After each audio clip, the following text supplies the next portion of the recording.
અમદાવાદ શહેર પોલીસના ઝોન 7 દ્વારા મુસ્કાન માટે રક્તદાન 2026 અંતર્ગત એક વિશાળ સ્વૈચ્છિક રક્તદાન શિબિરનું આયોજન કરવામાં આવ્યું હતું.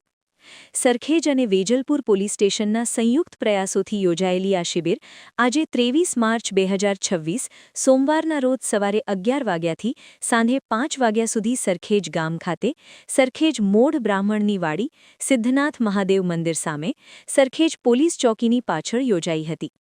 આ સમગ્ર કાર્યક્રમ Indian Red Cross Society Ahmedabad જિલ્લા શાખાના સહયોગથી સફળતાપૂર્વક સંપન્ન થયો હતો. આ પ્રસંગે ઝોન 7ના ડીસીપી શ્રી શિવમભાઈ વર્મા, એસીપી વાળંદ સાહેબ, સરખેજ પોલીસ સ્ટેશનના પીઆઈ એલ ચાવડા સાહેબ તથા પીએસઆઈ બોળિયા સાહેબ ઉપસ્થિત રહ્યા હતા. સાથે જ સરખેજ અને વેજલપુર પોલીસ સ્ટેશનનો સ્ટાફ પણ મોટી સંખ્યામાં હાજર રહ્યો હતો. આ રક્તદાન શિબિરમાં નાગરિકોએ ઉત્સાહભેર ભાગ લીધો હતો અને કુલ 167 યુનિટ લોહી એકત્રિત કરવામાં આવ્યું હતું.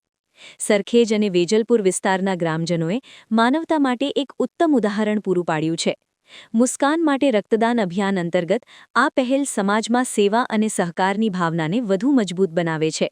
રિપોર્ટર નીલ પટેલ.